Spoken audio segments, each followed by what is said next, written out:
अगर आपको कहानियां सुनना पसंद है तो आप हमारे YouTube चैनल मैजिक मंत्रा को जल्दी से सब्सक्राइब कर लीजिए ताकि आप रोजाना ऐसी ही मजेदार कहानी का आनंद ले सके।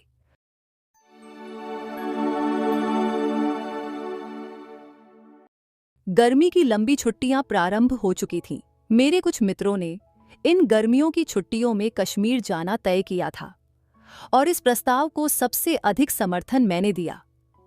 हम लोग जाने की पूरी तैयारी कर चुके थे कि अचानक यात्रा के 2 दिन पहले मेरे एक मित्र रामकृष्ण का एक आवश्यक पत्र आया।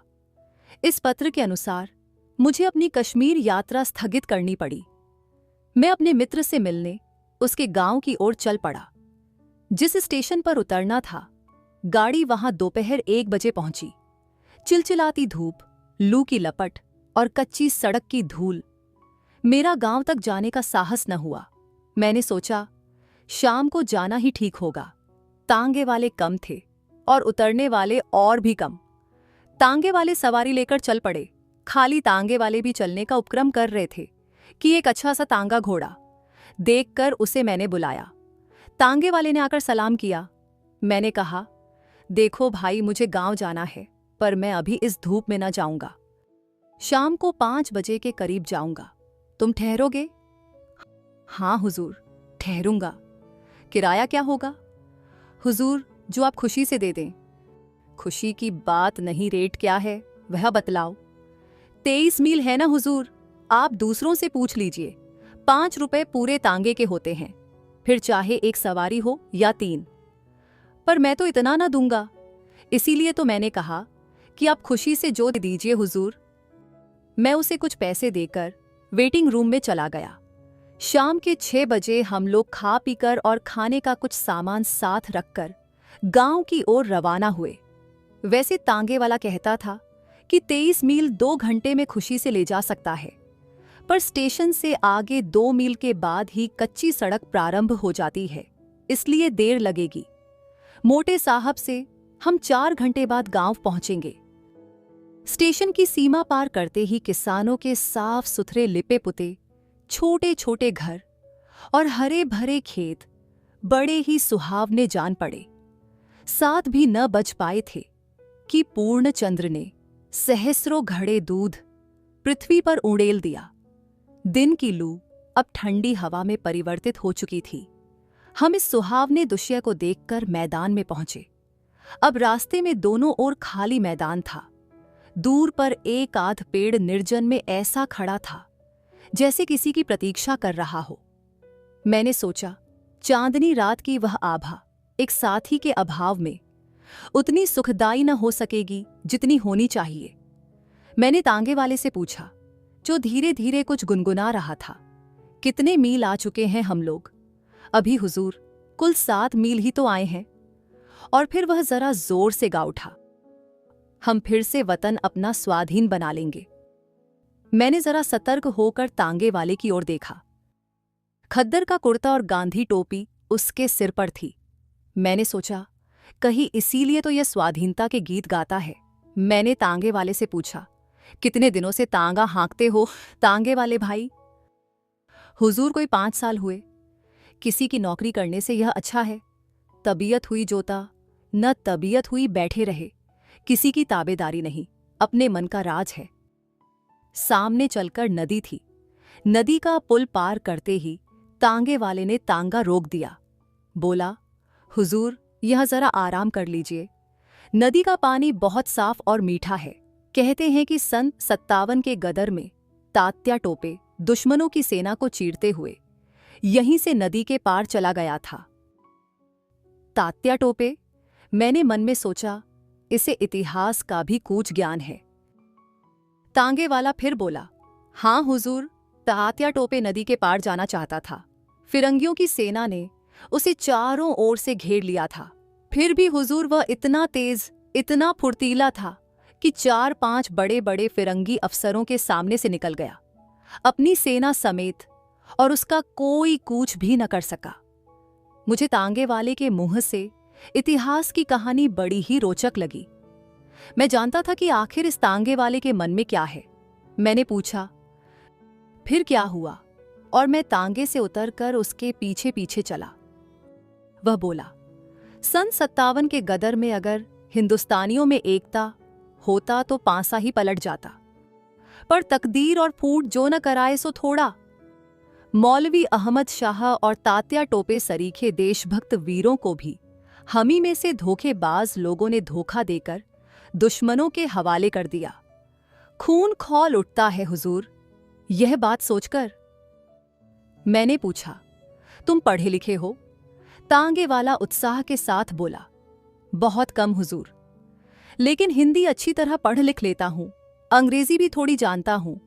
पर हुजूर, जब से 57 के गदर का इतिहास पढ़ा और यह जाना कि फिरंगी कैसे आए और कैसे फैल गए सारे हिंदुस्तान में, यह जाना, तब से हुजूर बदले की भावना से रात दिन जलता रहता हूं। सरकारी नौकरी इसीलिए नहीं की। मेरा बाप डीसी की अर्दली में था, मुझे वह जगह मिल रही थी। मैंने ठोकर मार दी, माँ बाप नाराज हो गए तो घर ही छोड़ दिया। तब से यहां हूं, यह तांगा चलाता हूं, पर तांगे पर भी किसी साले फिरंगी को बैठाकर तांगा न हाँकूंगा। क्यों? फिरंगी को न बैठाने की कसम क्यों खा ली है? सारे हिंदुस्तान में गदर के समय इन फिरंगियों ने क्या कम जुल्म किए हैं। गांव के गांव जला दिए, औरतों को बेइज्जत किया, निरपराध लोगों को तोपों के मुंह में बांधकर उड़ा दिया। फिर सन 57 की दूर की बात जाने दीजिए, अभी की ही बात है, पंजाब में उन्होंने क्या कम किया है। जलियांवाले बाग को कौन भूल जाएगा। घाव ताजा है हुजूर, इन फिरंगियों को देखते ही उस पर नमक पड़ जाता है। इसीलिए मैंने कसम खाई है, इन्हें तांगे पर कभी न बिठाऊंगा। मेरा मन इनसे बदला लेने के लिए बार बार उमड़ता है। इतने में हम नदी किनारे पहुंच गए। मैं एक चट्टान पर बैठ गया। पास ही एक दूसरी चट्टान पर तांगे वाला खड़ा था। उसने लौटा भर पानी लाकर मेरे पास रखा। मैंने कहा, नहीं जी तांगे वाले, मैं तो नदी पर ही हाथ मुंह धोऊंगा। पर हां, तुम्हारे विचार तो क्रांतिकारियों जैसे हैं। तुम्हारा नाम क्या है? किसी क्रांतिकारी को जानते हो? मेरा नाम हुजूर रामदास है। किसी क्रांतिकारी को जानता नहीं। नाम सुने हैं, उन लोगों के जीवन चरित्र पढ़े हैं, पर उन लोगों में भी मुखबिर बनने वालों की कमी नहीं हुजूर। नहीं तो उन लोगों ने भी अब तक कुछ कर लिया होता। महात्मा गांधी के सत्याग्रह आंदोलन में भी बहुत दिनों तक शरीक रहा हूं। 2 बार जेल भी हो आया हूं हुजूर, पर तबीयत नहीं मानती। मेरे अंदर से तो जैसे कोई पुकार उठता है, गदर। सन 57 का सीन एक बार दोहराया जाए, इन फिरंगियों से कसकर बदला लिया जाए, तभी हमारा और हमारे देश का उद्धार होगा। मैंने कहा, हम निहत्थे कैसे बदला ले सकते हैं?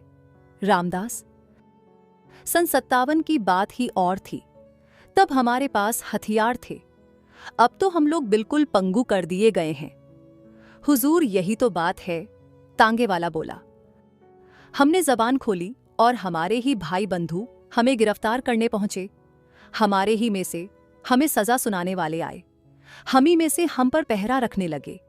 अगर ये ही सब एकमत होकर एक साथ काम करें तो हुजूर हथियार उठाने का भी काम नहीं।